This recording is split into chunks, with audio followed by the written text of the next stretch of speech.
Hindi ko matatanggap to. Hindi ko kayo hahayaang ipakasal ako sa di ko kilala at lalo na sa kalabang pamilya. I'm not a toy that you can play with, Dad. Protesta ni Lucy. Kasalukuyang naghahapunan sila nang idineklara ni Gustavo Miranda na magpapakasal siya sa lalaking di niya gusto. May-ari ang pamilya niya ng pinakamalaking e-commerce platform sa buong Southeast Asia, kaya ganito sila kayaman ngayon. Subalit hindi siya masaya maging bahagi ng pamilyang ito dahil napapagod na siya sa walang humpay na protokol na hinahataw ng tatay niya sa kanyang buhay. Atoy, this is your duty as a member of this family. You will marry him, no questions asked, if you want to salvage what's left of this empire. Our business is on the line, and I won't let your selfishness destroy everything we've built. Maautoridad nitong pahayag. Halatang galit na rin. Nahihibang ka na, Dad. Isasakripisyo mo ang unika-iha mo sa mga kalaban mo para lang sa negosyo? Mas mahalaga pa ang pera kaysa sa'yo. Lucy! Saway ni Agatha. Ang nanay niyang sunod-sunuran. Hindi ito tungkol sa pera. Sa kabutihan ito ng lahat at kabutihan mo rin. Kahit kailan, hindi niyo ako naiintindihan, Mom. Wala akong kalayaan hanggat nakatungtong ako sa pesting pamamahay na to. Ginawa ko na lahat ng gusto niyo eh. Sa pananamit, pananalita, sa kurso ko, sa trabaho ko, tapos ngayon, kayo pa pipili sa lalaking pakakasalan ko? Sa inyo na lang palagi ang huling desisyon. It's suffocating. You're being childish, Lucy. Kontra ng kanyang kuya Dominic. Hindi ka nag-e-enjoy ng karangyaan ngayon kundi ka iniisip ni Dad. Para ito sa kabutihan mo. Isa ka pa kuya eh. Ewan ko kung parte pa ba talaga ako ng pamilyang to. Para akong robot dito. Nagkakanda utal-utal at mangyak-ngyak na saad niya.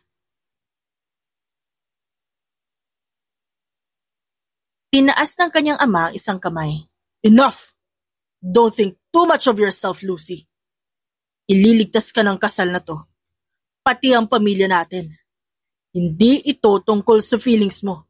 At wala akong pakialam doon. Ito ang realidad at di mahalaga sa pamilyang to. Ang kasiyahan mo lang. Wala kang karapatan na questionin kami. So that's it. Parang binasura niyo na rin ako. Wala kang pake? Kahit na gagawin mo akong balas sa mga laro mo? Hindi kita bala. Hindi kita ginagamit. Hindi ito laro. To be honest, I want to end this rivalry. I want to work in peace and... No, Dad! How can you work in peace if your daughter is suffering? What if that man is ugly or old? I won't let it. My decision is final. Whether you like it or not, you're going to marry Kevin Lacson. Anito, sabay hampas ng kamay sa lamesa. Tumahimik ang lahat. Habol ang hininga niyang tumayo at binato ang table napkin. Fine. I'll do what you want. But I won't appear in that damn wedding. Bago pa rumesbak ang tatlo, agad na siyang tumalikod. Padabog siyang lumakad at tumiretso ng kwarto niya. Sinubsob niya ang mukha sa kama saka pinakawalan ng luha. Napuno ng sama ng loob. Nagsisisi siya na pinanganak siyang may golden spoon sa bibig. She's always been a mere puppet in her 26 years of existence. And she's sick of it. Nagkaroon muli ng sigla si Lucy nang maisipan niyang tumakas. Totoong lalaya siya ngayon at hindi na siya babalik kahit kailan dito. Kinuha niya ang backpack. Pinasok ang ilang damit, mga importanteng gamit at pera. Tinawagan niya ang kaibigan habang sinusuot ang bag. What's up, Miranda? Sagot ni Alexa. Gamit ang kanyang apelyido. Ito ang nag-iisa niyang kaibigan. Isa itong fashion designer na may sariling clothing line. I'm Lucy, not Miranda. Will you refrain calling me using my last name? Kakairita? Sorry. Mas maganda kasi ang apelido kaysa sa first name mo. O ba't ka napatawag? Something's wrong ba? Tulungan mo ako, Alex. Maglalayas ka na naman ba? Hindi ka pa rin natuto. Pang-ilan mo na ba to? Ayoko ma-involve Please, maawa ka naman last na to. Promise. Promise, hindi ka na ulit masasangkot sa gulo ko. Basta bigyan mo lang ako ng bahay na matutuluyan. Mas mabuti kung sa probinsya. Nang saglit ito natahimik, inikot niya ang madilim na sala ng mansyon. Makakalabas nga siya ng mansyon, subalit may ilang gwardya siyang dapat lampasan. Nagtago siya sa likod ng halamanan. Ayoko na ma-involve ulit. Humanap ka na lang ng ibang taong tutulong sa'yo. Sagot nito kapagkuhan. Magsasalita pa sana siya pero pinatay na nito ang tawag. Ito ang 3 beses na lalaya siya at umaasa na magtatagumpay siya. First attempt niya, noong nagdesisyon ng ama niya na business management ang kunin niyang kurso pero nauwi siya sa lansangan at naging pulube. Second attempt, magtatrabaho siya bilang janitress ng kumpanya para magsimula. Tumakas siya sa tulong ni Alexa pero agad naman siyang nahuli. At binantaan ng kaibigan niya ng kanyang ama na sisirain ito ang negosyo ng kaibigan niya. Wala nang tutulong ulit sa kanya. Kaya dapat niyang panindigan ito. Inilagay niya ang cellphone sa bag bago tumakbo patungo sa gate na likod ng bahay nila. Mabutit na wili ang mga gwardya sa pag-iinuman, kaya hindi siya napansin ng mga ito na lumabas. Tumakbo siya ng tumakbo hanggang sa makalabas ng subdivision. Naghintay siya ng jeep pero walang dumadaan. Ngayong hating gabi, nataranta siya't pumara ng kahit anong sasakyan, pero walang gustong huminto hanggang sa pinagpasyahan niyang kunwaring magpasagasa. Natanaw niya sa malayo ang paparating na sports car. Tumakbo siya sa gitna at noong palapit na ito'y kunwaring natumba siya. Miss, are you okay? Maya-maya narinig niya ang tanong na lalaki sa baritonong boses nito. Dinilat niya ang isang mata para silipin to. Yummy! Bulong niya sa sarili. Nakita niyang matipuno ang katawan nito. May malapad na dibdib. At kahit madilim, sigurado siyang binata pa ito. Miss, buhay ka pa ba ha? Sigurado naman ako hindi kita binanggano. Mr. Yummy. Aniya sabay angat ng kanang kamay. Mr. Yummy, take me. What are you talking about? Talaga bang nabangga kita? Parang pati ulo mo naapektuhan Tulungan niyo ako, Mr. Yummy. I think I can't breathe na. You're so blinding in my eyes. Take me, I'm yours. Nagkakanda utal-utal na saad niya. I don't understand you. Mabuti pa dalhin na lang kita sa ospital. Marry me? Mr. Yummy, please. Sumama ang mukha nito. I don't know you, miss, and I can't marry you. Pinangko siya nito at sinakay ng sasakyan nito. Maya-maya nasa ospital na siya. Ouch! Dok, ang sakit talaga. Hindi ko maramdaman yung paa ko. Madrama niyang pagkukunwari nang sinuri siya ng doktor. Miss, you're perfectly fine. Wala ka namang fatal injury. Kakahiya naman kung magkukunwari pa kayo. Nakaismid na sabi ng doktor matapos kunin ang vital signs niya. Bumaling siya sa lalaki na nagdala sa kanya sa ospital. Nagkibit balikat ito habang nakatayo sa isang tabi. Halatang naririndi sa kanya. Huwag ka maniwala kay Doc. Totoo, masakit ang paa ko. Mabuti siguro kung umuwi ka na, miss. Anang doktor saka bumaling sa lalaki. Sir, hindi naman totoo yan Totoo nga masakit yung paa ko. Pero hindi bumaling ang doktor sa kanya. Lumapit ito sa lalaki. Sir, wala na po kayong dapat alalahanin. Kumpleto ang butot laman niya. Maayos din ang kalamnan. Sige, mauna na ako Lumapit sa kanya ang binata matapos umalis ng doktor. So, can I go home too? No, no please. Mr. Yomi, you have to help me. I'm not Mr. Yomi. Just call me Kevin. Kevin, tulungan mo naman ako. Malakas itong bumuntong hininga at tumingin sa kamay niyang nakahawak sa kamay nito. Tinulungan na kita. Ano pa bang gusto mo? Tapos na ako rito. Uwi na ako. Okay? Hindi nga kita nabangga eh. Kalukuhan mo lang yata lahat ng to. Desperada na siyang bumaba ng hospital bed. Lumingalinga siya saglit at eksakto maraming tao sa ER. Please, parang awa mo na. Please. Hindi mo naiintindihan yung sitwasyon ko eh. Ikaw na yung pag-asa ko. Wala na ako iba mapupuntahan. Gabi na at walang gusto magpapatuloy sa akin. Umigting ang panga nito. Akmang aalis na ito nang hinila niya ang laylayan ng leather jacket nito. Sige na naman maawa ka na. I don't care, miss. Umuwi ka na ng bahay mo. Hindi mo kaya maglayas. Imbes na sagutin, madrama siyang lumuhod sa harap nito. Nanlaki ang mga mata ni Kevin. Please, I am begging you, mister. Patuloyin mo na ako sa bahay mo kahit isang gabi lang. Promise, hindi ako manggugulo. Hindi na ako manggugulo sa'yo. Please. Napailing ang binata. Dahil napagtanto niya nakatingin ng karamihan sa kanila. Nakuha ng babae ang atensyon ng lahat. At tamang-tama para kaawaan ang isang estranghero. Inirapan siya nito. Halatang naiinis ang lalaki sa kanya. Pero sa huli, napabuga ng hangin. Fine. Tumayo ka nga dyan. Tigilan mo na yung panghihiya mo sa akin. Ahayaan kita magstay na isang gabi sa bahay ko. Pero siguraduhin mong aalis ka agad bago sumikat ang araw. Okay, deal.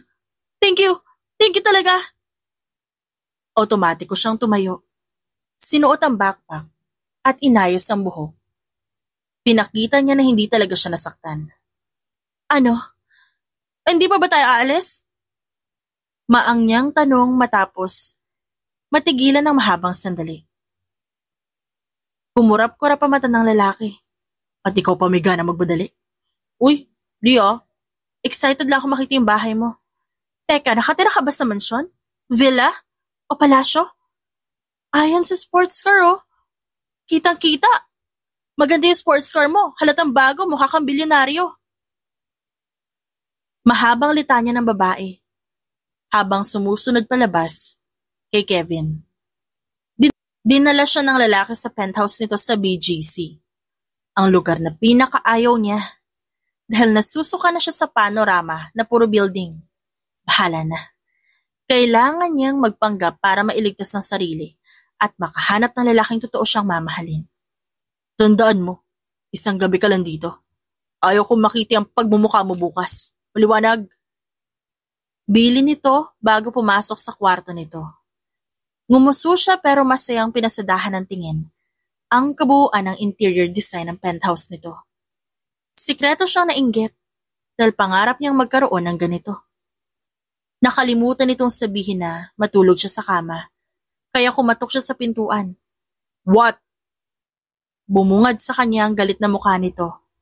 Pero may freebie na 6-pack abs. Halatang katatapos lang nito maligo. Saan ako matutulog? Doon sa sofa.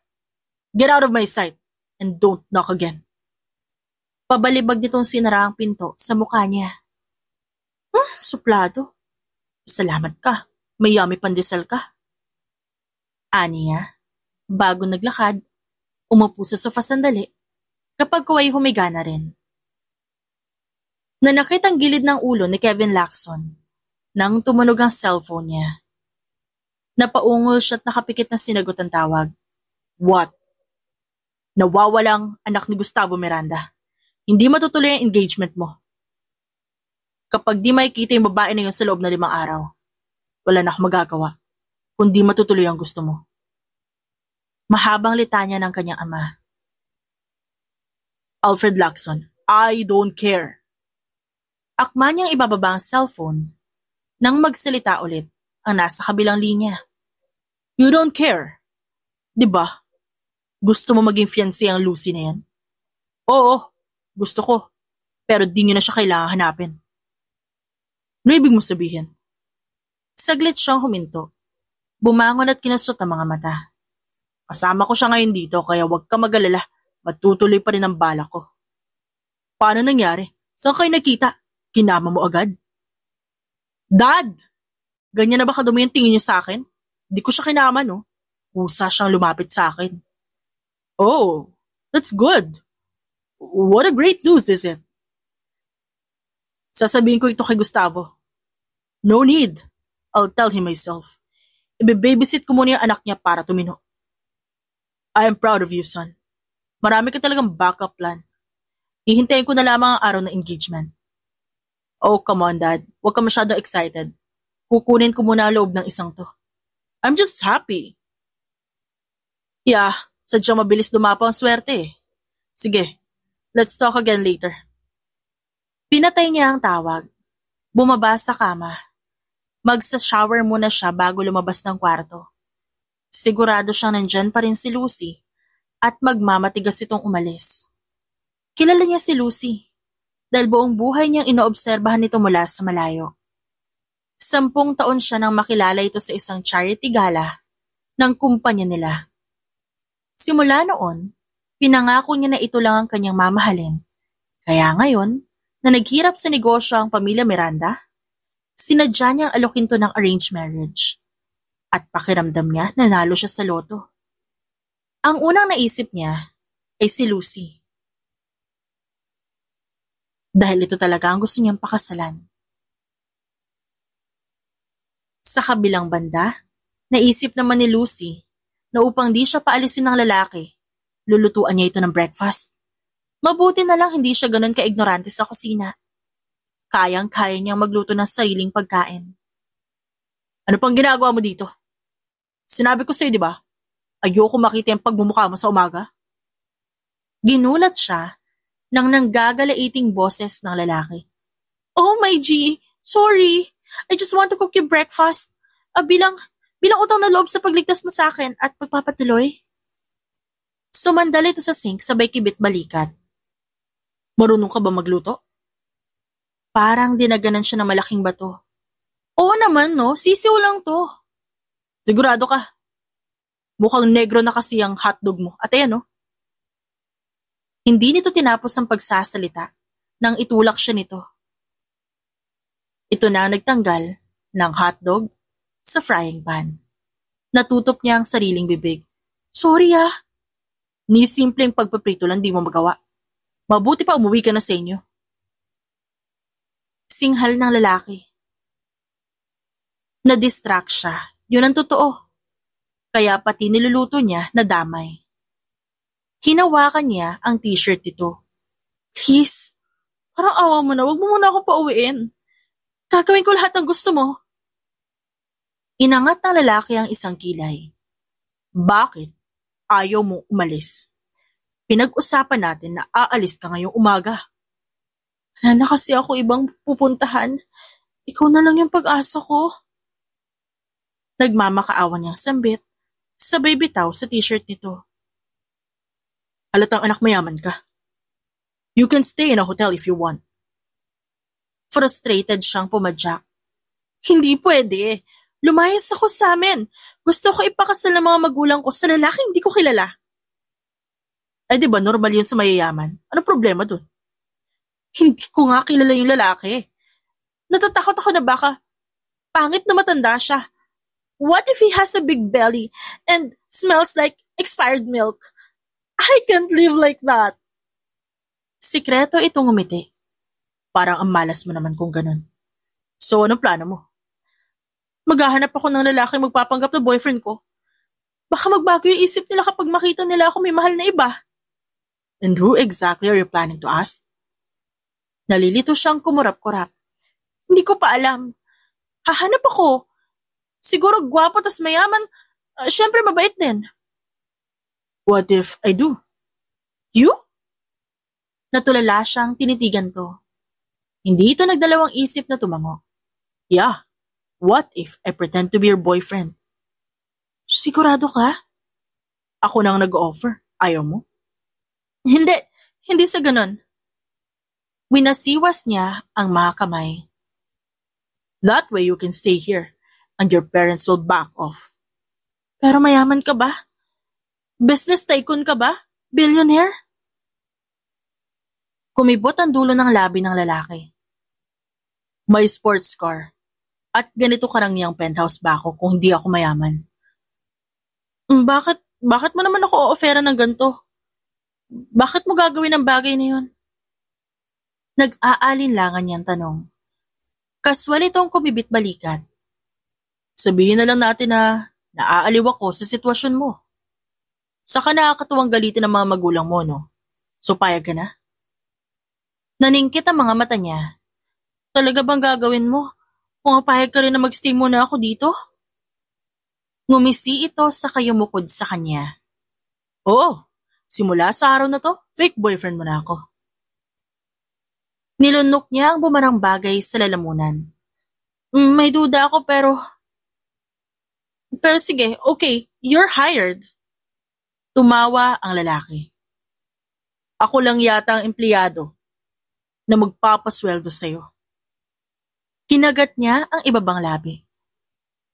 But you're a bad cook. Ako na magluluto, umupo ka na doon, mahal na prinsesa. Susme. Parang mawawala siya sa tamang wisyo. Ito ang kauna-unahang lalaki na nakilala niyang gentleman. Hindi niya sukat akalain na mabilis niya itong napapayag sa plano niya. Umaasa siya na gagana ito. Si Kevin na yata ang pinakamasaya matapos niyang kumbinsihin na magpanggap silang fake couple ni Lucy. Pagkakataon niya na rin na masilayan to araw-araw. Pero talagang binibiro siya ng tadhana kasi naging abala siya sa trabaho. 3 araw siyang subsub sa mga bagong projects at minsan niya lang nakakausap to. Isa siyang CEO ng software company ng kanyang lolo. Pinamana agad to sa kanya sa edad na 20. Bago ito na mayapa. Inayos at sinagip niya ang naluluging kumpanya nila.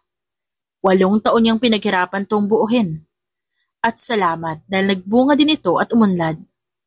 Kaya sa edad na 28, tinuring siya na isa sa pinakabata at mayamang CEO sa ganitong larangan. Nagtitipa siya sa kanyang report sa laptop nang makita sa gilid ng mata niya ang papalapit na babae. Nakanguso ito at may bitbit na tasa. You work too much. Kailan kaya natin uumpisahan yung pagpapanggap? Ilang araw na akong tambay dito Bumuntong hininga siya. Nakalimutan mo may kumpanya akong pinapatakbo. Pasensya na. What if sisimulan natin bukas? Anong bukas? Ngayon na mismo. Pinatong nito ang tasa sa lamesa. Saka hinawakan ng pulso niya. Di pwede, may trabaho pa ako. Mamaya na. Kumain muna tayo ng balot. Namimiss ko na yung street foods Pamimilit nito. Umiling siya. Balak niya sanang tanggihan, pero sa huli tumalima siya. Hinayaan niya ang sarili na kaladkarinto sa malapit na kalye, kung saan may iba't ibang food stall. Ang unang binili niya, isaw. Wala naman siyang choice kundi kumuha na rin.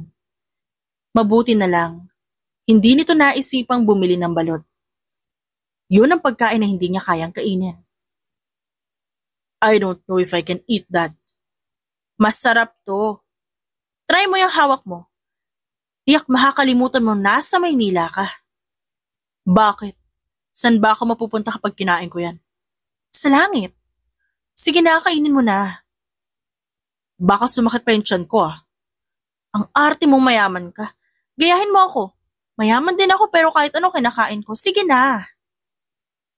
Hindi magkapareho ang tiyan natin Bahala ka nga. Umismid itong kinain ng isang isaw.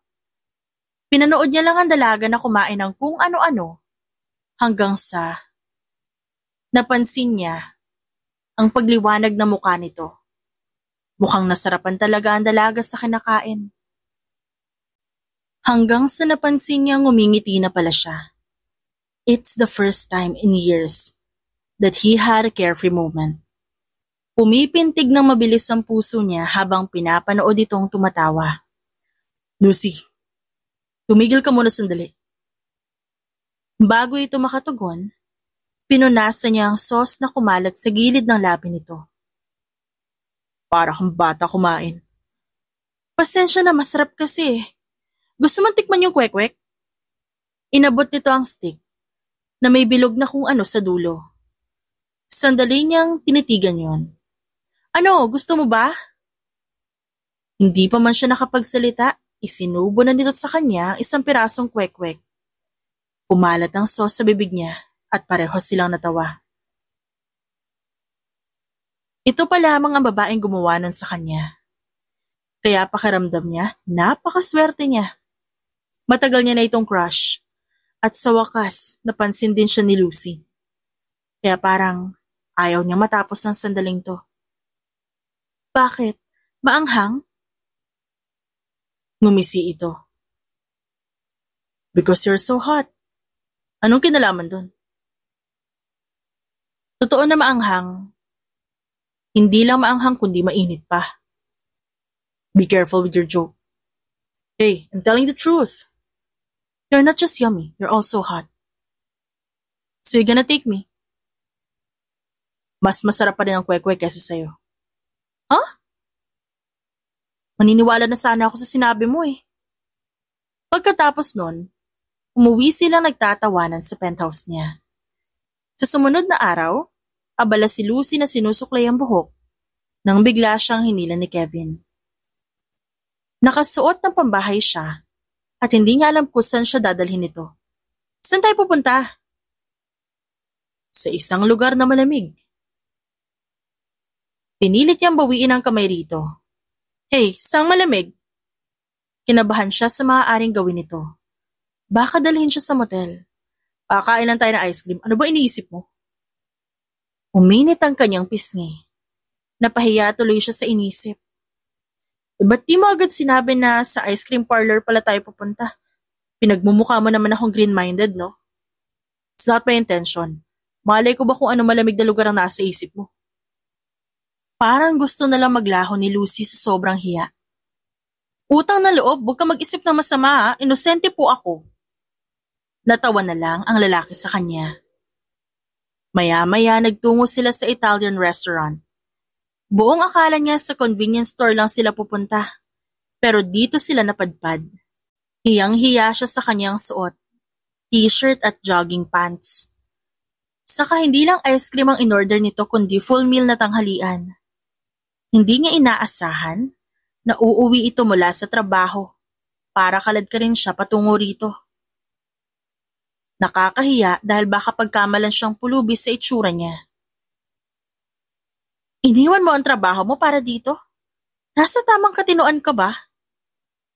Asik niya habang kinakagat ang tinapay. Namiss ko lang ang girlfriend ko. Pagbigyan mo na ako kahit ngayon lang. Naglalambing nitong sagot. Tumawa siya. Correction. Fake girlfriend. But I prefer to call you as my girlfriend. Hindi niya mapigilan na uminit ang pisngi. Para siyang nilalagnat na wala sa oras. Ano ba meron sa akin kaya namimiss mo ako?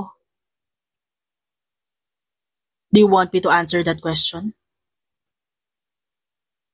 True or false? Ganon? Anong kalokohan ba yan? Mahina siyang tumawa. Hindi kita niloloko. Namiss ko lang yung ingay mo. At kakulitan mo kaya niyaya kita dito. Sus, ang babaw naman ng rason mo. Salamat sa libre ah. Pero sana hindi na sa 5-star restaurant. Kakahiya kasi.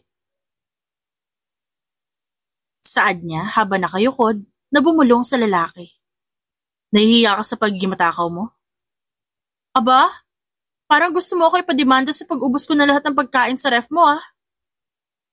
Hindi napigilan ni Kevin ang tumawa. Talagang idedemanda kita. Kasi di lang pagkain ang ninakaw mo. Sandaling nag-isip si Lucy. Ha? May iba pa ba ako ninakaw? Uy, kumpleto naman yung gamit mo, no? Saka hindi naman ako nagnakaw ah. At for your information, Sinabi mong libre kong kainin lahat ng pagkain sa loob ng fridge mo. I wasn't talking about the food, you dummy. Nito na ikinatigil niya. Tungkol sa kung ano pala yung pinagsasabi mo. Hindi mo na ito nakasagot dahil dumating ang waitress na may dala na in-order nila. You stole my peace of mind. Nakangisi nitong tugon kapag kuwan. Nanlaki ang kanyang mga mata.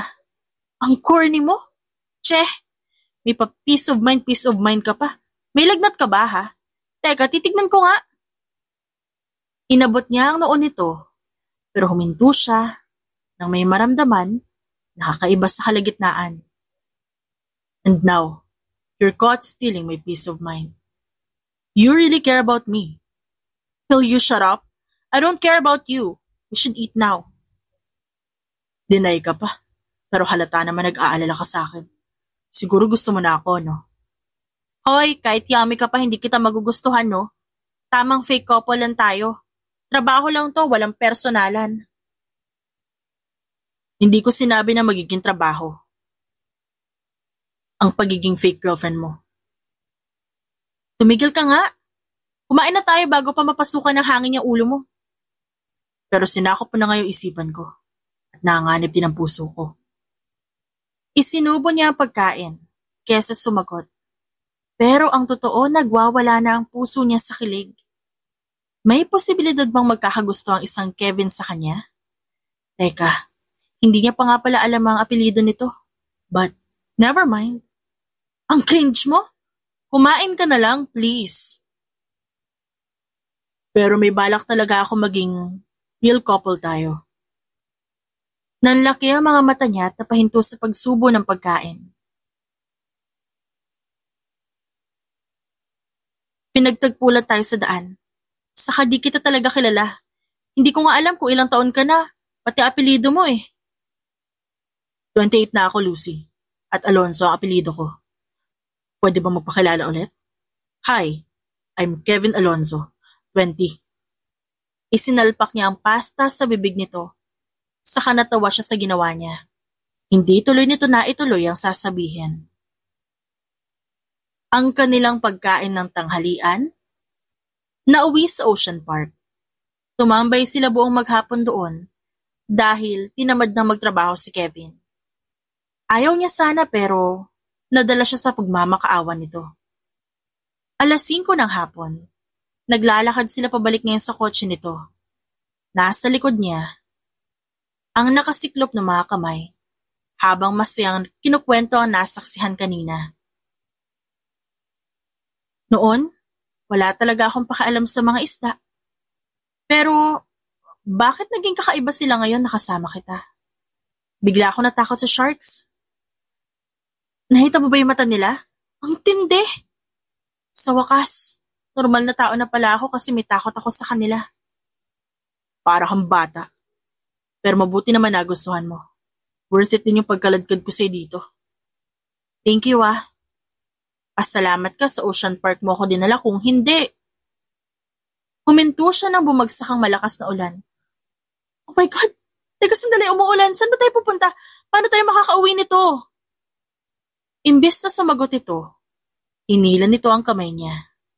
Kinaladkad siya nito patungo sa malawak na parking lot at wala itong pakaalam, mabasamat sila. Dance with me. Natatawa siyang sinubukang lumayo. Are you crazy? Umuulan no? Saka baka magkasakit pa tayo. Ano naman? Huwag kang KJ, Lucy. Anong KJ? Killjoy. Come on, let's dance for a while. Hindi ho ito dance floor, mister. Lumambot ang gwapong mukha nito. Pero di maitago ang pagiging pilyo.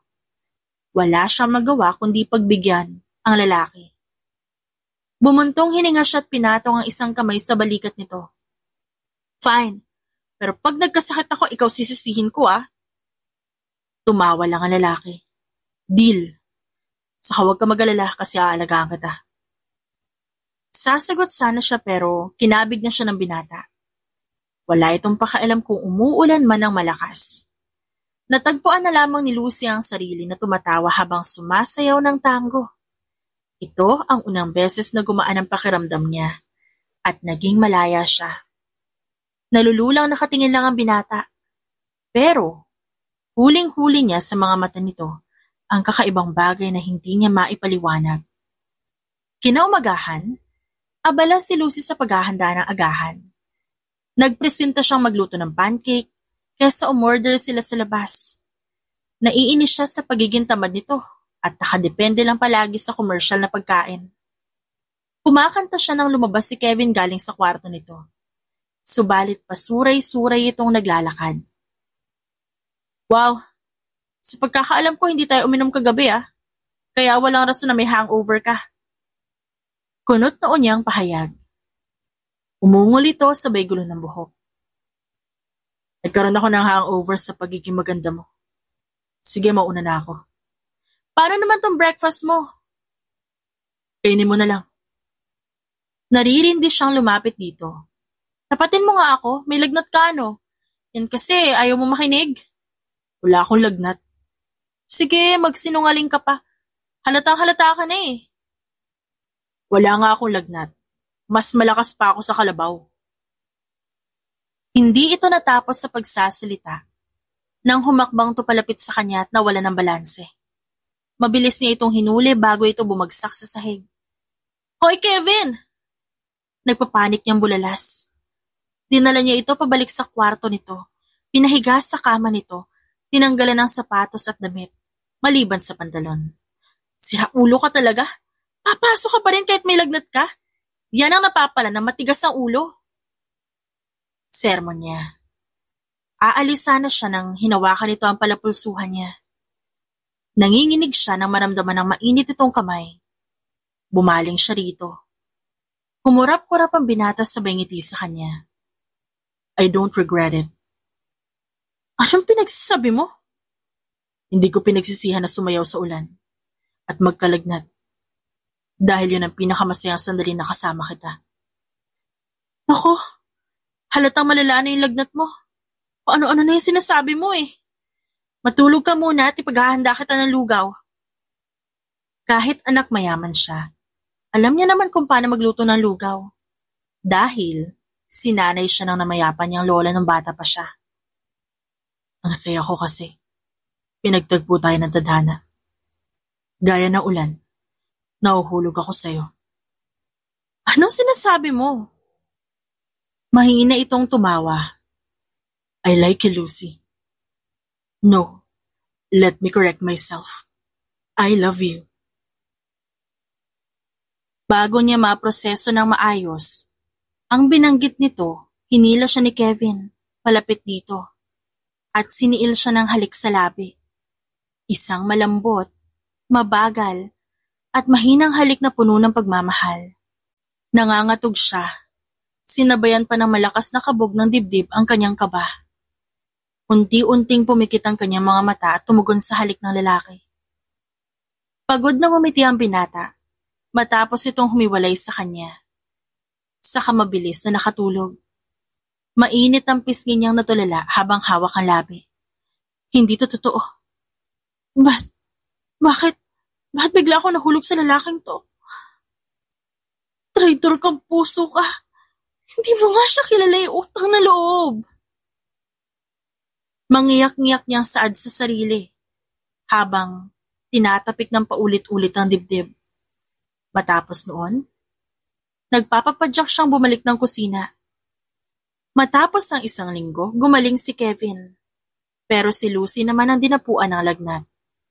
Nagtataka lamang siya ngayon dahil panay ayaw siya nitong kausapin. Puro pag-iwas ang ginagawa nito. Wala siyang maalala sa nangyari nung may lagnat siya. Umaasa siya na di nito alam ang totoong pagkatao niya. Pero natatakot siya na baka sinabi niya ang totoo nung may sakit siya. Inalagaan niya si Lucy kahit wala itong imik hanggang sa gumaling to. Sinasarado niya ang botones ng button-up shirt niya nang masalubong ang babae. Bihis na bihis ito at may suot na backpack. Saan ka pupunta? Hinarangan niya ito sa pintuan. Uuwi. Salamat sa pagpapatuloy mo sa akin Promise babayaran kita. Tila nahihiya nitong tugon. Paano yung fake couple? Kalimutan na natin yun. Nakapag-desisyon na ako magpapakasalan na ako sa fiancé ko. Pasensya na kung inabala pa kita. Hindi niya mapigilang ngumiti. Sa wakas, napagtanturin nitong kailangan nitong magpakasal sa kanya. Hindi ka nakaabala. Gusto ko lang tumulong. Masaya akong napagdesisyonan mo na magpakasal. Ang swerte ng lalaki mapapangasawa mo. Ang malas ko. Hindi ko siya kilala. At may iba na sa puso ko. Iba? Nalungkot siya nang marinig yun. Oo.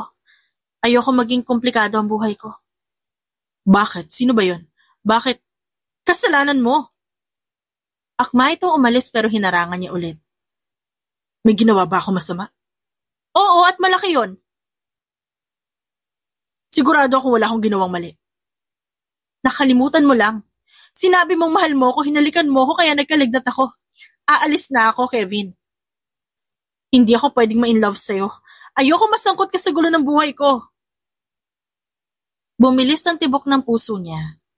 Lumuwag ang pakiramdam niya, pero tinamaan siya ng panlulumo. Inamin niya ang totoong naramdaman niya nung may lagnat siya at nakakaduwag yun. Wala akong pakialam kung masangkot man ako sa gulo mo. Gusto na kita simula pa noon, Lucy. At di ko hahayaang umalis ka. Sinsero niyang pagsiwalat. Naningkit ang mga mata nito. Noon pa? Nung nagpanggap ako nagpasagasa sa'yo? Hindi. Oo. Na-love at first sight ako sa'yo. Gusto ko ang kakulitan mo. At pagiging mabuting tao mo. Natataranta niyang tugon. Ang babaw naman. Hindi tayo pwede, Kevin eh. May fiancé ako. At uuwi na ako. Di ba ayaw mo sa fiancé mo? Ayoko nga. Pero nagigilty na ako. Paano kung hindi pala siya matanda? O hindi siya pangit? Sayang, di ba? Lucy, wala na paligoy-ligoy pa. Alam kong gusto mo rin ako. Kaya gusto mong umalis. Sandali itong natahimik. Lucy, kakausapin ko ang mga magulang mo. Nahihibang ka na nga. Ayoko. Kahit na gusto kita, hindi ko pwedeng suwayin ang mga magulang ko. Para ito sa kabutihan ng pamilya ko. Kung ganun gusto mo rin ako? Humugot to ng malalim na hininga. Ayokong sabihin to. Pero ang totoo, nalilito ako at natatakot. Sa 3 linggo ko dito, lalo na nung nagkasakit ako, doon ko na-realize na mahal din kita. Ikaw lang kasi ang nagpakita ng totoong kabutihan sa akin eh. At nandyan ka palagi para suportahan at tulungan ako. Sumikip ang dibdib niya nang umiyak ito. Kaso hindi pwede. Gusto ko lang manirahan sandali rito para pag-isipan ang plano ng pamilya ko. Hindi ko naman intensyon na mahulog sa'yo eh. Hindi ka karapat-dapat sa akin. Hindi totoo yan. Ikaw lang ang karapat-dapat sa akin. Wala akong ibang gusto kundi ikaw lang. You're one of the kind. I'll do everything to be your man. Ayoko magsisi ka sa bandang huli. I will make arrangements. I will talk to your parents. Fine. Do what you want. But let me go home first. Sasabihin ko sa parents ko na boyfriend kita. Siguro papayag din naman sila dahil mayaman ka. Hindi ko nga lang alam kung anong negosyo mo. Sa halip na sagutin to, kinabig niya ito at niyakap ng mahigpit. Finally, the woman of my dreams has fallen in love with me. Mas sumigpit ang yakap ni Lucy sa kanya, pero hindi ito sumagot. Naramdaman niyang umiti ito at mas lalong tinugon ang yakap niya. Masaya siya pero natatakot sa magiging resulta ng pagpapanggap niya. Matapos noon, ay nanatili na sandali ang dalaga saka umuwi ito. Paalis siya sa penthouse ng lalaki. Nang makatanggap siya ng text message, pinapaalala ng kanyang ama na may gaganaping engagement dinner mamaya. Mabigat ang loob ni Lucy ng gabing ito. Habang nakaupo kasama ang pamilya niya sa loob ng VIP room, ng marangyang hotel ng syudad. Nasa harap nila ang mga magulang ng lalaking ipapakasal sa kanya. Darating itong late, kaya nauubusan na siya ng pasensya. Mas gusto niya kasama si Kevin ngayon. God, whoever this guy is, he's rude. Hindi ko nga gusto yung kalokohang to eh. Balak pa talaga niyang paghintayin ako? Inis niyang bulong sa sarili. Sapat para marinig ng mga kasama niya. Siniko siya ng kanyang ina. Kumalma ka dyan. Darating di siya mayat maya. Tumirik ang mga mata niya sa labis na inis. Iirap na sana siya nang biglang bumukas ang pinto ng VIP room. Bumungad sa kanya ang pamilyar na bulto. Huminto siya sa paghinga. Hindi siya makapaniwala na pumasok ang lalaking minamahal niya. Ang lalaking tumulong sa kanya. Ang taong pumayag na maging fake boyfriend niya. Pero kaswal na humakbang ito papasok habang inaayos ang suit nito. No, hindi to pwede. Nagkatinginan sila ng binata. Surprise! Nito. Nanginginig siyang tumayo. Bibiro ka lang, di ba? Imposible na ikaw ang fiancé ko? Kinakabahan niyang tanong. Naghari ang katahimikan habang nalilitong pinanood sila ng lahat.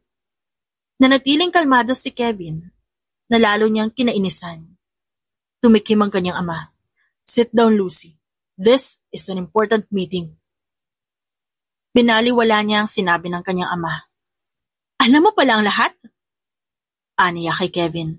Lucy, alam mo pala eh. All this time, kilala mo kung sino ako. Tapos sinasakyan mo lang yung kalokohan ko. Nagpanggap ka para kunin ang loob ko. Ang unfair mo naman. Kaya pala hindi siya hinanap ng mga magulang niya nung nawala siya ng 3 linggo. Yun lang ang paraan ko para makalapit sa'yo. Akala mo ba, magandang solusyon yung pagsisinungaling mo? Tiwalang-tiwala ako sa'yo pero pinaikot mo lang ako. Kung alam mo lang sana kung gaano ako nahihiya ngayon. Di ko naman sinasadya yun. Talaga ba? Oportunista ka? Nagkamali ako, minahal kita.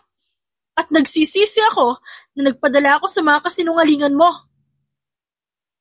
Pero totoo namang mahal kita, Lucy. Simula pa ng bata tayo.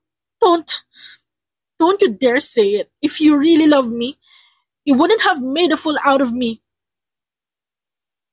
Suminghap ang lahat. Huling-huli niya ang pagkuyom ni Kevin ng kamao nito. Kinuha niya ang purse at nilayasan ang mga ito.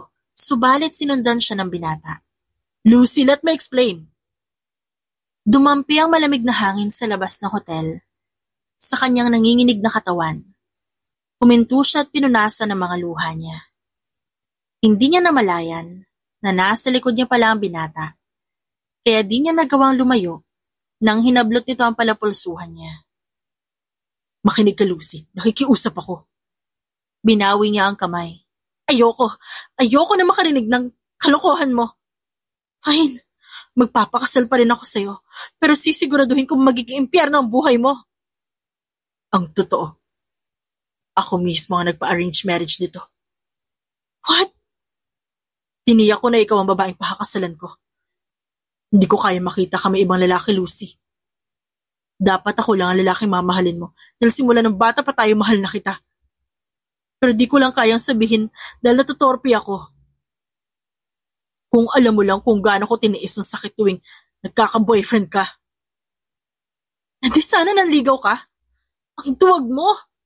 Tapos idadaan mo sa kasinungalingan. Lakas ng loob ang paglaruan ng puso ko. Hindi mo deserve mahalin. Inakala ko kasi na kung ibang Kevin na ipapakita ko sa'yo mahuhulog ka sa akin. Nangyari nga. Alam ko magkaaway ang pamilya natin kaya natatakot ako na baka kamuhian mo rin ako. Hindi kita kinamumuhian kung naging totoo ka. Inunahan mo kaagad ng pagiging judgmental mo eh. Nahulog ka ngayon sa sarili mong bitag. Gusto mong kontrolin ang lahat gaya ng mga magulang mo. Ayoko lang mawala ka. Congrats pala. Nawala na ako sa'yo. Baka nakalimutan mo. Akma niyang tinalikuran to. Pero hinila nito ang kanyang siko. Don't touch me! I hate you! I don't want to see your face forever! Kinuha ni Lucy ang beer na hawak ni Alexa. Abala ito sa pakikipagkwentuhan sa bartender ng disco nightclub na tambayan nila. At binaliwala ang pagiging madrama niya ngayon. Umiiyak pa rin kasi siya sa nangyari kahapon. Nakikinig ka ba, Alexa? Inis niyang tanong bago tinungga ang beer. Mikil ka nga dyan. Para sa isang lalaki lang, grabe na yung iyak mo. Saway nito. Imbis na i-comfort mo ko, lalo mo akong ginagalit. Hindi mo ba alam kung gaano kasakit yung ginawa niya sa akin? Alam ko, pero kalimutan mo na. Gaya na sabi mo, hindi siya deserve mahalin. Hindi nga, pero siya yung fiancé ko. Hindi ko pwedeng pigilan ng kasal namin. Anong problema dun? Di ba mahal ka niya? Mahal mo rin siya. For the go, kasal na. Arte mo eh. Inimbyerna mo ako, Alexa. Hindi ka talaga nakikinig eh. Pinaglaruan nga ng lalaking niya ng feelings ko. Eh di sorry. Anang kaibigan niya. Ang dali sabihin nun, Alexa, dahil wala ka sa kinatatayuan ko. Hindi mo alam yung pakiramdam na umasa sa isang tao na akala mo totoo sa'yo. Yung iniisip mo na safe ka. Minahal mo tapos biglang, boom, malalaman mong pinaglalaruan ka pala. Siya ang nag-arrange ng kasal namin. Pinagsamantalahan niya yung katangahan ko. Okay lang sana eh, kundi ako nahulog sa kanya. Pasensya ka na talaga sa pagiging wala akong puso. Naintindihan kita. Naintindihan ko ang sakit na dinadala mo ngayon. Bumugas siya ng hangin. Sa kaniyakap ang sarili. Kakainis kasi. Sa dami ng tao sa mundo, siya pa talaga yung nakasalubong ko sa daan ng gabi yun. At ang masaklap pa, minahal ko siya. Ngayon, kahit gusto ko magalit o iwan siya, di ko kayang gawin. Sa kabila kasi ng sakit, siya pa rin ang pinipili ng puso ko eh. Di ko na alam. Bumuntong hininga si Alexa sabay patong ng kamay sa balikat niya. So, balak mong patawarin at ipaglaban ang malulokong yun. Hindi ko nga alam eh. Gusto ko mawala siya sa paningin ko pero nasasabik naman yung puso ko tuwing nakikita siya. Isang linggo na rin na nakalipas, no? Ano nang balak mo ngayon? I want to cancel the engagement. May ibang bansa ako sa ayaw at gusto ng pamilya ko. Gusto kong kalimutan ang sakit ng paluloko niya. Sumimsim muna ng alak sa baso si Alexa bago siya sinagot. Sa palagay ko, hindi naman talaga literal na paluloko yung ginawa niya. Kasi nga ginamit niya yon para makalapit sa'yo. Eh di ba nga sabi mo, mula pagkabata may gusto na siya sa'yo? Ano ba ang silbi ng pagdadrama mo ngayon? Sasagot na sana siya nang may umagaw ng pansin niya. Kumunot ang noon niya at napansin niya ng kanyang kaibigan. Anong problema? Sinundan ng kaibigan niya si Alexa ang paningin niya. Anak ng tokwa si Kevin, oh.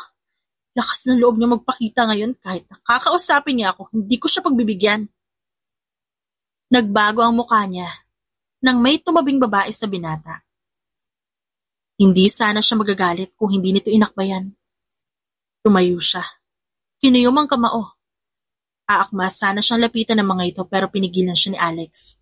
Let me go! Yan may gusto sa akin, nakita mo? May ibang babaeng kasama ngayon, pambihira. Pinatutunayan niyang manloloko siya. Hinagamit niya ako at malamang isa to sa mga plano niya para pabagsakin ang negosyo namin. Galit ang dinadala ng emosyon niya. Pero hindi tumutugma ang galaw niya. Wala siya sa sarili na nilapitan ng mga ito. Hey! Alisin mo yung madumi mong kamay sa lalaking yan. Bulalas niya, sabay tulak sa babae. What the? Sino ka ba, bruha ka? Ano ba problema mo? Iyaw nito. Anong problema? Ikaw! Gusto ko ipaalala sa'yo na akin ang lalaking to. Ayaw na ayaw kong hinahawakan ng akin. Oh, come on. Help! Security! Someone call the security. There's a crazy woman here. Help me! Umiiyak nitong hiyaw habang nagpupumiglas. What the hell is wrong with you? Lucy? Let her go! Sino bang hindi magagalit kung para linta makadikit niya aswang na yan, ha? Tapos nagpapakyut pa sa'yo. Sino ba siya sa tingin niya? Isa lang siyang normal na tao. Naabala sa pakikipagkwentuhan. Hindi tulad ng isa dyan na walang ginagawa kundi mag-iskandalo sa publiko. Alam ko masama loob mo sa akin, pero please lang, huwag mong idamay ang ibang tao. Buwelta naman ni Kevin. Kinagawa ko lang ang nararapat kong gawin. Napailing na lang ang lalaki. I'm sorry about this. Let's get out of here. Kinuha ng lalaki ang kamay ng babae. Nakanganga siyang pinanood ng dalawa. Aminado siyang nasasaktan siya sa trato ni Kevin sa kanya. Hindi nito nakikita nagsiselos siya. Totoo ang hinala niya na ginagamit lang siya ng binata. Seryoso ka ba, Kevin? Aalis ka kasama ang babaeng yan? Grow up, Lucy. Hindi na to nakakatuwa. Alalahanin mong isa kang marangal na babae. Hindi bagay sa'yo gumawa ng iskandalo sa ganitong lugar. Tinalikuran siya ng dalawa matapos nun. Para siyang nauupos na kandila na napako sa kinatatayuan niya. Bagsak ang balikat at napalanok. Palabas ng opisina si Lucy na makasalubong si Kevin. Malungkot ang mukha nito at para may sasabihin sa kanya. Hindi niya inaasahan na hinintay siya nito ng matagal pagkatapos ng meeting nila. Isa na itong investor ng kumpanya nila at may bagong produkto itong ilalabas sa digital world. What do you want? Look, about the last time, I might have overreacted. Nag-aalinlangan itong wika. Wow, really? Huwag mo nga akong paikutin. Kasi hindi na ako naniniwala sa mga pagsisinungaling mo. Nadala lang ako na inis at di ko sinasadyang sigawan ka. Lucy, kung ano man yan, pwedeng kalimutan mo na. Saka huwag ka mag-isip na masama sa amin. Tinaas niya ang isang kamay. Ang lakas na loob mong pagsabihan ako ng ganyan. Hindi ba sapat sa'yo na paglaruan ako kaya naghahanap ka ng iba? Walang namamagitan sa amin, Lucy. Ikaw pa rin ang gusto ko at nandito ako para humingi ng pasensya. And I'm sorry. I was mad. Pinapangako ko, hindi na kita ulit sisigawan sa publiko. Sana maintindihan mo ko. Sarkastiko siyang tumawa. Hindi mo ako madadaan sa ganyan. Hindi pa rin kita pinapatawad sa ginawa mo sa akin at kung mambababae ka, pwede pa doon sa lugar na wala ako? Ngayon mismo, tatapusin ko na ang engagement na to. Hinding-hindi ako magpapakasal sa sinungaling na kagaya mo. Lucy, kung gusto mo ako, ba't mo ako tinalikuran? At pinili yung babaeng yon, ha? I knew from the start that you had an ulterior motive in our company. We're just using me to achieve it. Hindi yan ang intensyon ko, Lucy. Totoo kitang minahal at kaya pinili ko si Clara dahil gusto kong pakalmahin ang sitwasyon. Muntik mo na siyang sabunutan. Dapat lang yan sa kanya. Walang ginawang masama si Clara. Ano bang pinagsasabi mo? Nilalandi ka ng babaeng yon. Tingnan mo, nagpaakbay pa. Sa tuwing maaalala ko yon, para ako sasabog. Walang preno niyang saad. Tipid na ngumiti ang binata. Ba't ba ang hilig mo mag-isip na masama sa ibang tao? Ba't ka lumalandi kahit alam mo may fiancé ka? Balik tanong niya. She's not flirting with me. She also knew that I had a fiancé. Bakit kung... Tinakpan nito ang bibig niya gamit ang hintuturo. Let me finish first. Clara is my best friend and also my cousin. Umawang ang bibig niya. Kinilabutan siya sa kanyang maling akala. Lumunok siya at inayos ang sarili. Pinsan mo man siya o hindi ka pwede makipaglandian sa harap ko. Ilang beses ko bang sasabihin na hindi nga ako nakikipaglandian? To be honest, you are my first girlfriend and the woman I have been in love with for a very long time. Hindi niya napansin na may lalaking dumaan sa likod niya nang akma siyang humakbang dahil sa pagkabigla. Nabangga siya at eksaktong sinalo siya ni Kevin dahilan para dumikit siya sa katawan nito. Ilang sandali sila nagkatitigan hanggang may tumikim na lalaki. Napalundag siya palayo at tinulak to. Lumitaw sa peripheral vision niya ang kanyang kuya na may nakakalokong ngiti sa labi. Sorry hindi mo ako madadala sa matamis mong salita. Hindi na ako ulit magmamahal ng katulad mo. Sigaw niya bago ito talikuran. Nadatnan ni Lucy ang sarili sa grand ballroom ng 5-star hotel. Kaarawan ngayon ng ama ni Kevin Lacson at napilitan siyang dumalo kasama ang pamilya niya. Ang tanging magagawa niya ngayon, iwasan ang fiancé niya. Kahit nawawalan siya ng pasensya habang pinakikinggan ang kwentuhan ng ama niya at ni Mr. Lacson, nagkunwari siyang abala para maiwasan lamang si Kevin. Siniko siya ng kanyang kuya. Bunso, ba't ayaw mong puntahan si Kevin? Tignan mo, nag-iisa. Paki ko, kung gusto mo siyang samahan, edi puntahan mo. Asik niya. Nilingon siya ng kanyang ama. Lucy, you should at least talk to Kevin. He's your fiancé after all. Ang pinakakinaiinisan niya ay ang pagiging walang damdamin ng pamilya niya sa kabila ng ginawa ni Kevin sa kanya. Lalo pa nga nagustuhan ng mga ito ang lalaki. Pamaya na, marami pa namang oras. Come on, darling. Hindi nangangagat ang anak ko. Hindi mo ba nahahalata na miss ka na niya? Sana magkaayos na kayo. Sabi ni Mr. Lacson. Hindi nga nangangagat pero manluloko. Tumigil ka, Lucy. Stop. Sita ng kanyang ama. Sinikap na pahinain ang boses. Sasagot pa sana siya nang mahagip ng paningin niya si Kevin sa kabilang dako. Tumatawa ito habang hinahawi ang buhok ng babaeng kausap nito. Isang magandang dilag na nakasuot ng pulang damit sa kaakit-akit na anyo. Lucy. Panggugulo ng kuya niya. Umigting ang panga niya na pahigpit ang hawak sa champagne glass. Tumikim ang kuya niya ng matanto ang dahilan ng kanyang pagkatulala. Oh, someone's jealous. Biro ng kuya niya sa kanya. Ako? Nagsiselos? Imposible. Singhal niya. Mabilis niyang tinagal ang atensyon sa binata, ngunit hindi siya mapalagay sa kinatatayuan niya. Binalingan siya ng kanyang ama. Inikot niya ang mga mata, sabay simsim ng champagne. Subalit parang sinapian siya nang bigla niyang hinablot ang kamay ng kanyang ama at tinanggal ang wedding ring nito. What the? Lucy! Sing-sing ko yan, anong ginagawa mo? Ibabalik ko mamaya. Nagmamadaling wika niya habang naglalakad patungo sa direksyon ni Kevin. Narinig niya ang pagsinghap na ilang bisita nang mapansin siyang tumatakbo patungo rito. Hindi agad nakaalma ang binata nang mabilis siyang lumuhod sa harap nito at inangat ang singsing. Kevin Lacson, marry me. Gulat ang reaksyon nito. Hindi makapagsalita. Sandaling tumahimik ang lahat habang nakatulala na pinapanood ang mga ito. Umaalis sa eksena ang babaeng nakapula. Lasing ka ba? Tinaas niya ang kilay. Hindi ako lasing. Na-realize ko na mahal kita. At hindi ko kaya mawala ka. Nagsinghapan ang mga taong naroon. May ilang nagbulong-bulungan. Yung akala niya na sasagutin siya nito na matamis, bigla itong humagalpak ng tawa.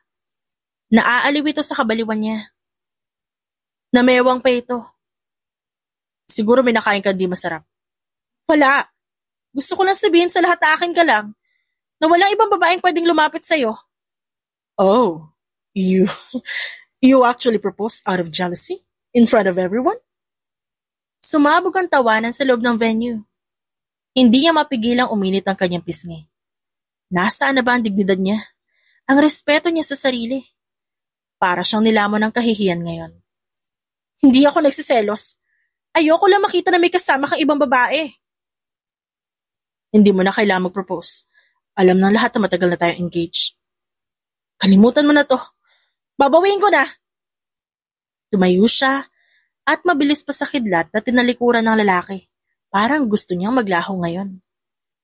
Parang mapuputol na ang kanyang hininga nang marating ang lobby ng hotel. Malakas ang tibok ng puso niya. Hindi dahil tumakbo siya, kundi sa kahihiyan na natamo niya ngayong gabi. Napakatanga mo! Tanga! Ba't mo ginawa yun? Wala ka talagang utak, inuna mo talaga yung emosyon mo. Di ba galit ka? Ano yun? Ha? Sana tinapon mo na lang yung alak sa mukha niya. Baliw ka talaga. Ani niya sa sarili, kulang na lang sa bunutan niya ang sariling buhok. Hahakbang sana siya nang marinig niya ang boses ni Kevin. Hindi niya sukat akalain na sinundan siya nito. Ba't ka biglang tumakbo? Ang ganda na nga ng public proposal mo eh. That's cold, Lucy. Inis niyang nilingon nito. Pasensya na kung tinawanan kita. Nagulat lang ako. Go away, Kevin! Ba't ko naman gagawin yun? Nag-propose ka sa akin, sa harap ng maraming tao. At malamang hindi ko hahayaan na matapos na ng ganun. I feel like we should at least talk about our honeymoon plans. Pambihira ka naman, oh. Bakit? Ayaw mong pag-usapan ng honeymoon natin? Tinawanan mo ako, loko ka? Sa mukha ko pa mismo at sa harap ng maraming tao? Akala mo siguro pinatawad ko na yung atraso mo?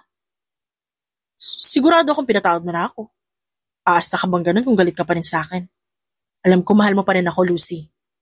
Minabawi ko, hindi kita mahal. Sinungaling. Naaasar siyang tinapon sa alapaap ang dalawang kamay.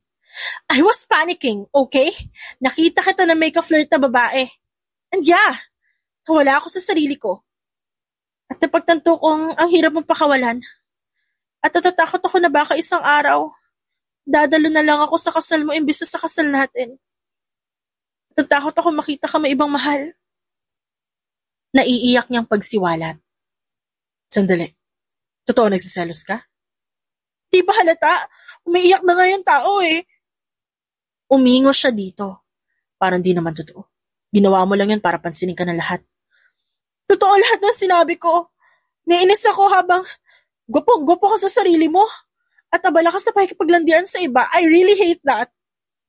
So, you hate the idea of me with someone else. Akala ko ba matalino ka? Ang hina mo umintindi. Gusto ko lang siguraduhin. Oo, ano ba? Gulong-gulo na ako. Ang gulo-gulo ng utak ko. Salamat sa'yo ah. Sarkastiko niyang saan. I'm sorry. Ginawa ko yun para patunayan na mahal mo pa rin ako. At yung babaeng kasama ko? That was my friend. Hindi nga ako nagkamali. Mahal mo pa rin ako. Yan ang kinakasama ng loob ko sa'yo eh. Ang dali-dali para sa'yo na paglaruan yung damdamin ko. Naging seryoso ang mukha nito.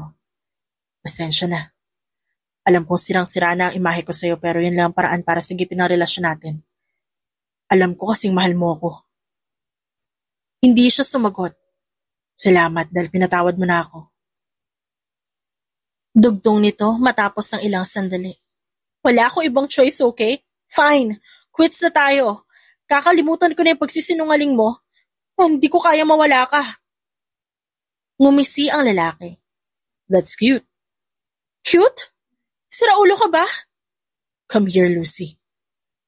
Inabig siya nito at pinalibot ang kamay sa bewang niya. Akala ko, habang buhay mo akong kamumuhian. Pumapalag siya ngunit hindi niya magawang makawala sa yakap nito. Kapal talaga na mukha mo. Nakakainis ka dahil pinaglaruan mo ako. Hinigpitan nito ang yakap sa kanya. Hindi ko sinasadya. At araw-araw kong pagsisisihan yan. Pero Lucy, hindi ko kaya mawala ka. Sorry talaga kung ako mismo ang nag-arrange ng kasal natin. Natatakot ako mapunta ka sa maling kamay. Naguguluhan ako sa'yo. Alam mo, hindi ko alam kung susuntukin ba kita o hahayaan ko yung sarili ko na mahulog na lang paulit-ulit sa'yo. Ginayuma mo ba ako? Bahagya itong natawa. Gusto mo akong suntukin? Gawin mo. Saka walang halong gayuma yung pang-aakit ko sa'yo. Dahil tadhana mismo ang nagsasabi na para talaga tayo sa isa't isa. Pero sana, pagbigyan mo ako ipakita sa'yo na seryoso yung nararamdaman ko. Fine. Patunayan mo. Okay lang ba sa'yo na itatali na kita sa puso ko? Tipid itong ngumiti. Walang problema. Pabor pa nga yun sa akin eh. Kinagat niya ang labi. Kinurap-kurap niya ang mga mata. Namamagana dahil sa mga luhang patuloy na naglalandas sa kanyang pisngi. Ang dayaw mo, Mr. Lacson. Paano mo nagagawang baliwin ako ng ganito? Kahit kailan talaga ang galing mo maglaro ng feelings ko? Isa lang ang rason. Dahil mahal kita, Lucy. Gaya na sinabi ko noon pa, ikaw lang ang gusto ko. Sana payagan mo ako makasama kita habang buhay. Hinampas niya ang dibdib nito. Pwisit ka. Ang komplikado mo mahalin pero mas komplikado kapag wala ka. Hinalikan siya nito sa noo. Simula ngayon, iyong-iyo na ako, Lucy. Huwag ka mag-alala. Kasi walang babae ang makakalampas sa beauty mo.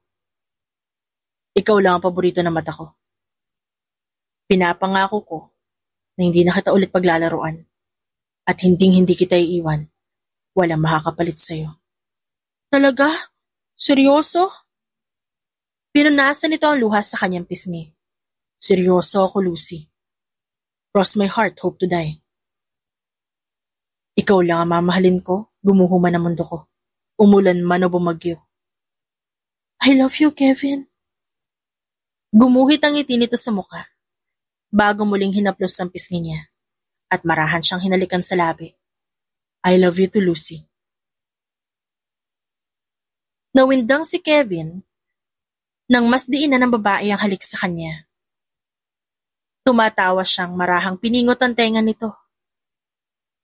Umungol ito sa kirot pero dinaan lang sa tawa. Mas lalong hinigpitan ni Kevin ang pagkakayakap sa babae. Pasalamat ka nga, halik lang yung parusa ko sa'yo eh. Dapat nga sinipa ko yung ano mo eh. Ang ano ko? Wala. Grabe ka, ganyan ka pala magmahal? Nang hahalik ng madiin?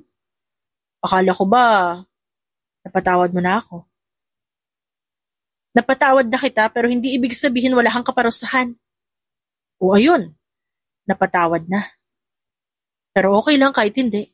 Kung araw-araw mo akong paparusahan ng halik mo, Lucy. Okay lang.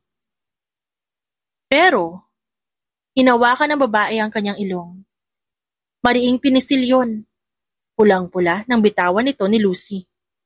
Hindi ka ba naawa sa akin? Ang gwapo ko pa naman. Feeling ka talaga? Gwapo? San banda? Kapal na mukha. Deny ka pa. Gwapo naman talaga ako eh. Kaya nga nahulog ka, di ba? Nakangisi nitong nilapit ang muka sa kanyang tenga. Gwapo ako, di ba? Yak! Hindi ako nahulog sa itsura mo, no? Nadapa lang ako sa pleasing personality mo. Tumawa ito. Saka mabilis siyang kinabig palapit para yakapin ulit. Parang hindi siya makahinga sa sobrang higpit nun. Wala akong pakialam kung pahirapan mo ako araw-araw. Kung parusahan mo ako araw-araw. Kasi gusto kita makasama hanggang sa pumuti ang buhok natin. Ang drama mo.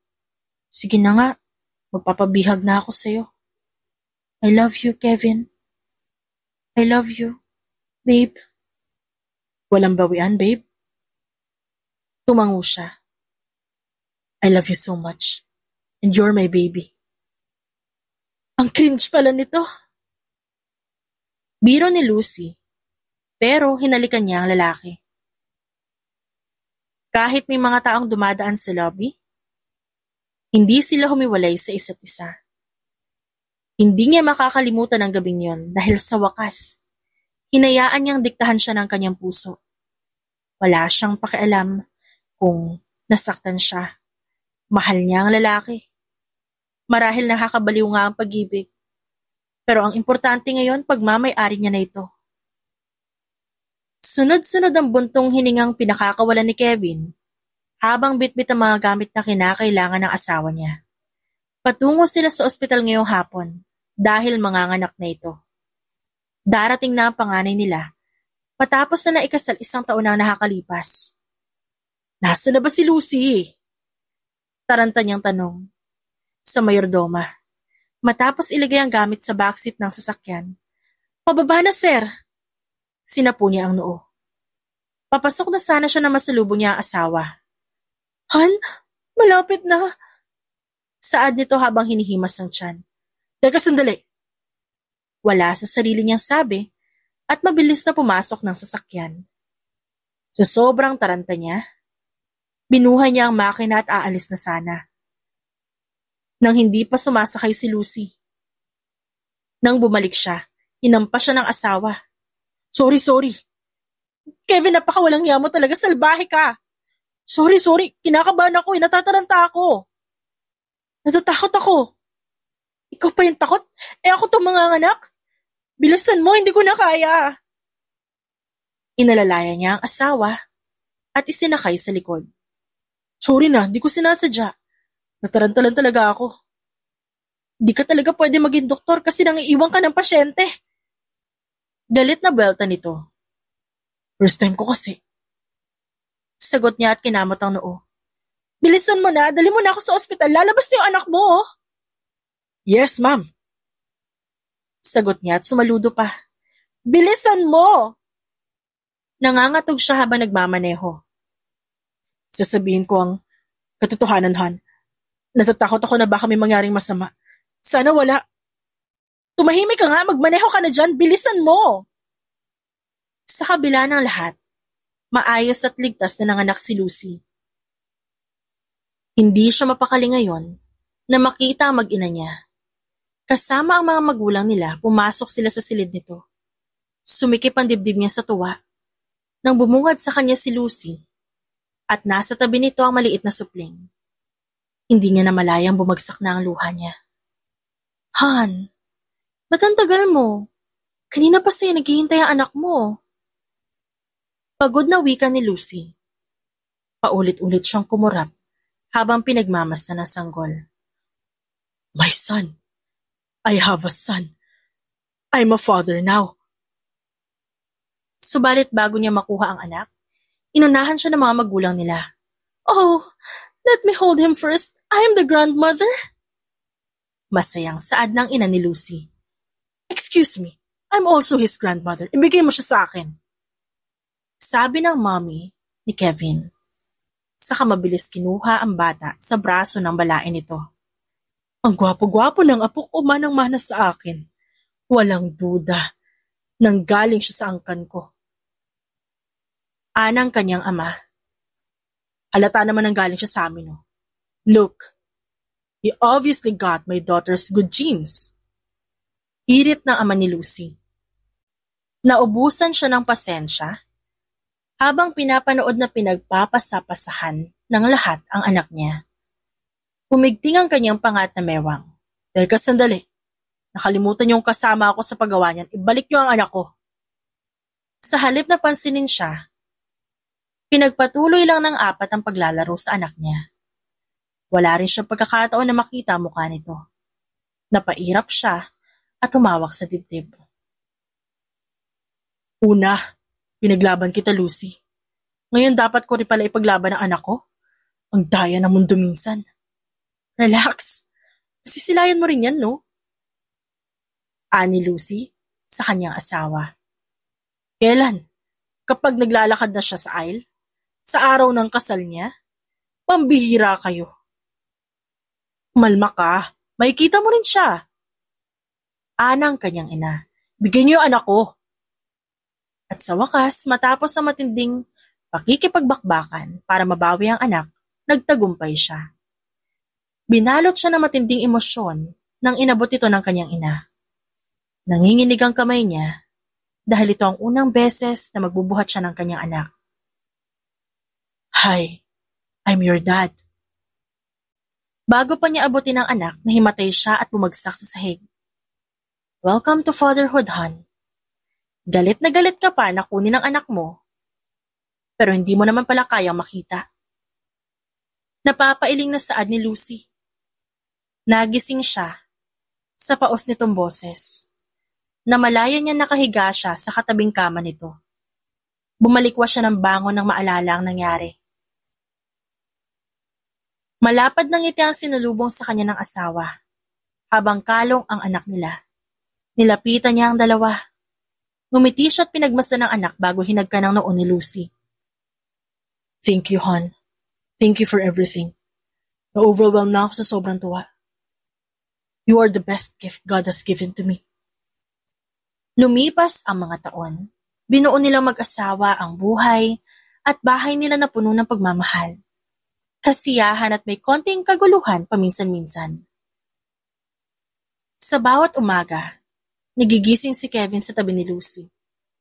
Habang tinitignan ito, palagi niyang sinasabi na siya ang pinakaswerteng lalaki sa mundo. Pinuno ng tawanan, lambingan, at pagmamahalan ng kanilang tahanan. Tama ang desisyon niya magpanggap kasi kung di niya ginawa yon, malamang hindi niya kasama ang babaeng pinakamamahal niya ngayon.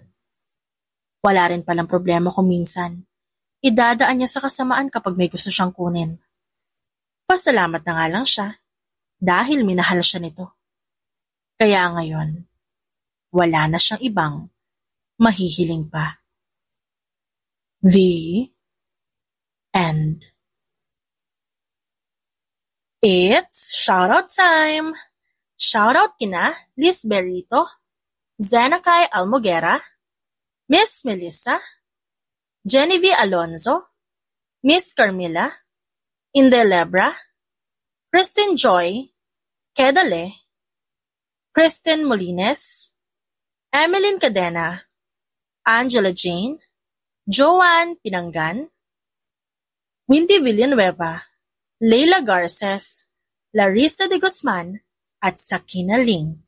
Maraming salamat po sa inyong lahat.